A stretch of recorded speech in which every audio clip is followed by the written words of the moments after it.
Hello, my name is Debbie Miller. I'm from the United States, in the state of Illinois, and I am here to bring a module about understanding drug addiction.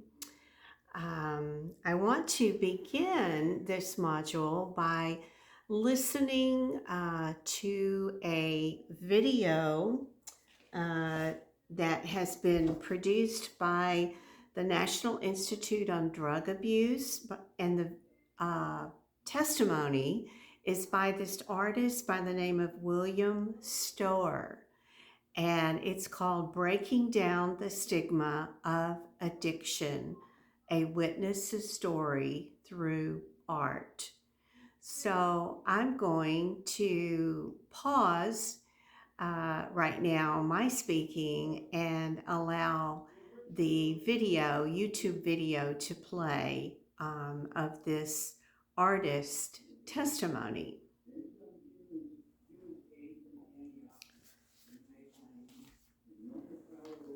Understanding drug addiction.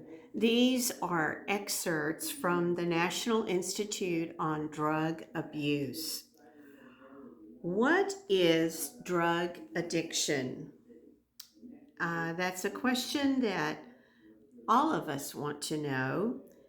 An addiction is a chronic and complex disease characterized by drug seeking and drug use that is compulsive or difficult to control despite the harmful consequences.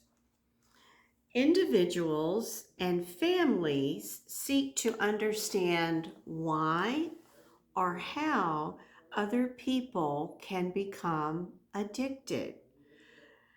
Drug addiction may mistakenly be judged as a lack of moral principles, personal weakness, or lack of willpower, and quitting takes more than good intentions or a strong will. There comes a point in every addiction where the power of the physical and psychological disease itself overwhelms the person's freedom and will to choose and have power over the addiction. Repeated drug use can lead to actual physiological changes in the brain that challenge a person's self-control to actually be able to resist using drugs.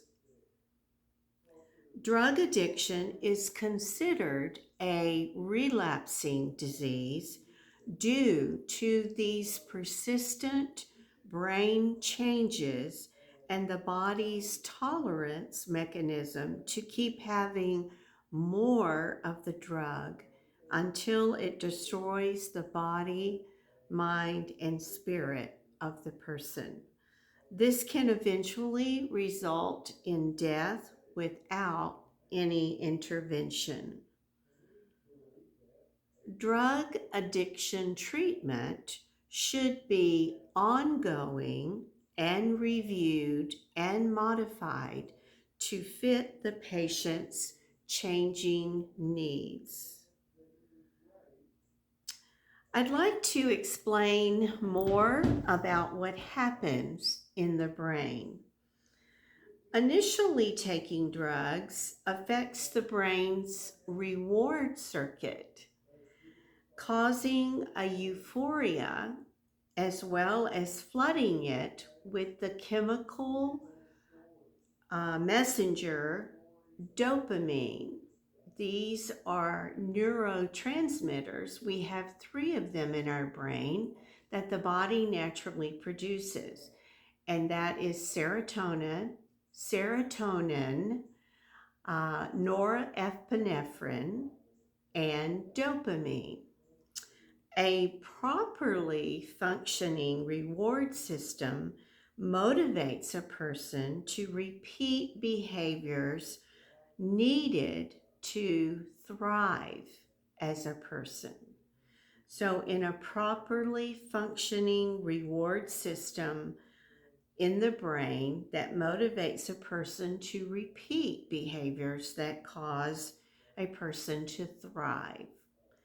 However, repeated surges of dopamine can cause the reinforcements of unhealthy behaviors like drugs and alcohol because the brain adjusts to the excess dopamine, which reduces the high feeling that a person feels compared to first using the drugs.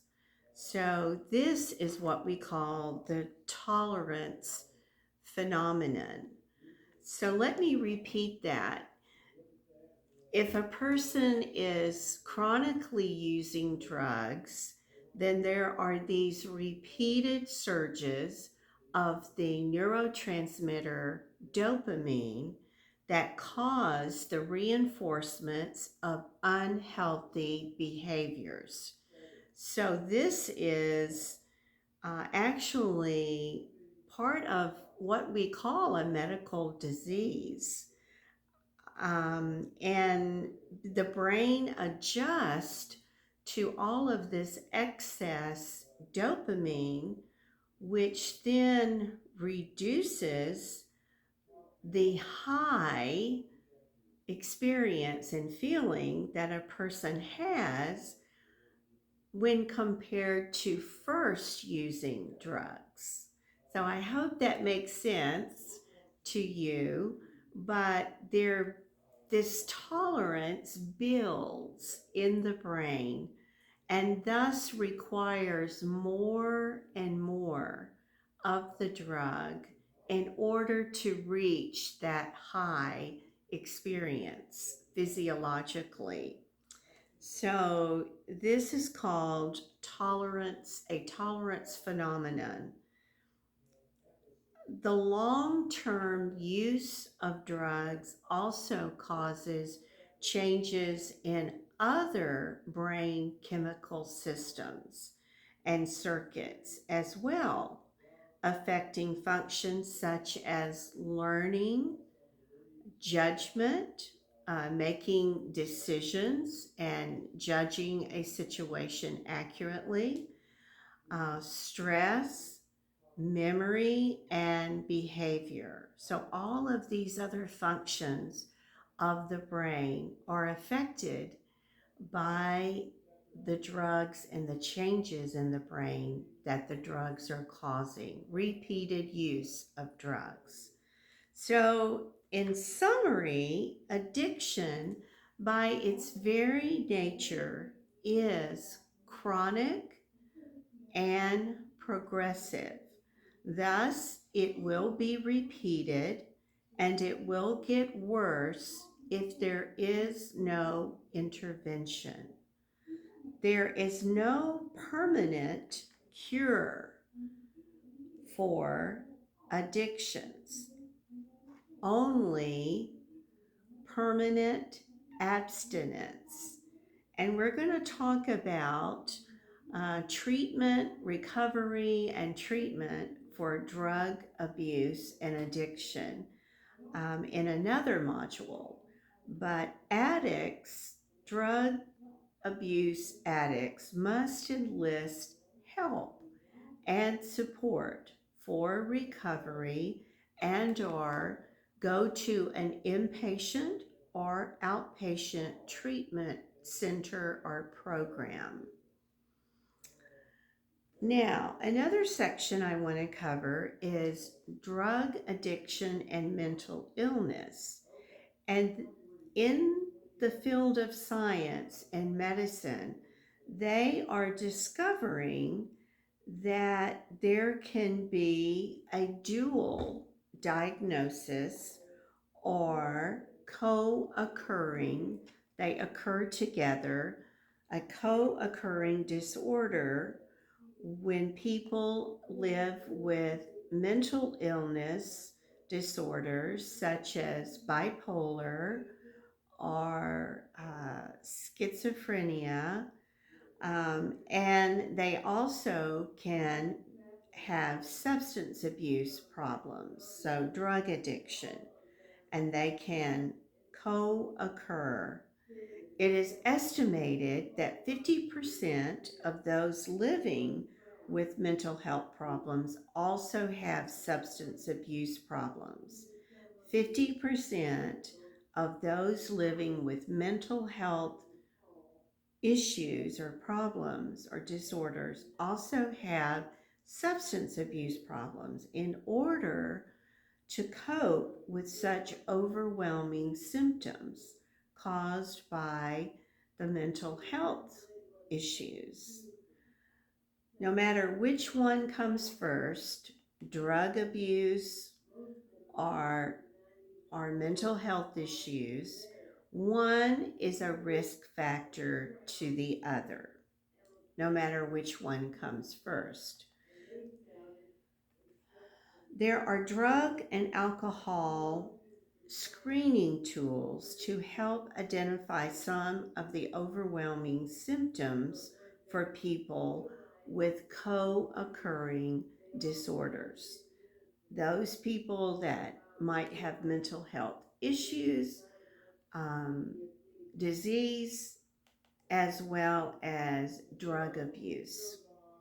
So, I'm going to share with you the substance abuse disorder symptoms. Some of these are just characteristic traits that occur with substance abuse: withdrawal from family and friends, sudden changes in behavior, engaging in risky behaviors, developing a high tolerance for substance abuse, and withdrawal symptoms, and feeling like drugs are needed in order to function. Now, these are symptoms of a mental health condition: extreme mood changes, confused thinking, problems concentrating, uh, being able to focus and concentrate, avoiding friends and social activities, and thoughts of suicide. These are symptoms of a mental health illness.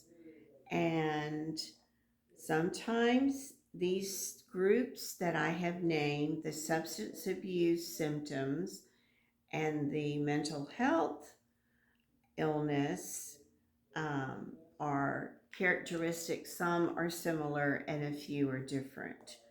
It is important to note that those living with mental health illness have an increased risk for substance abuse. The good news and hope is that both are treatable and should not be viewed as a stigma in society. Mental illness is now recognized as a medical disease of the brain, just as substance abuse is a classified disease, chronic disease in our present time of science and health. So you see, this is a summary of a little bit of understanding drug addiction.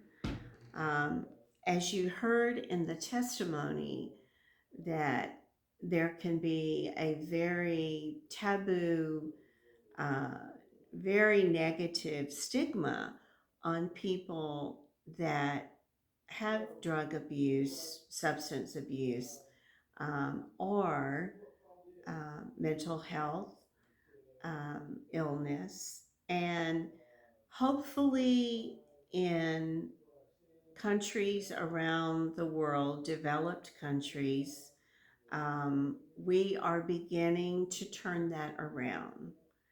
That it is just like diabetes or heart disease or kidney disease, that these issues of substance abuse and mental illness, mental health uh, issues are actually a part of a disease system. So we want to work at understanding more and being educated on these topics. I would encourage you to go to the National Institute on Drug Abuse, Google that, and also the organization from which I took the mental illness and drug abuse, the National Alliance on Mental Illness here in the United States. It's called the letters are capital NAMI, National Alliance on Mental Illness. And these organizations are important in that they're helping change lives.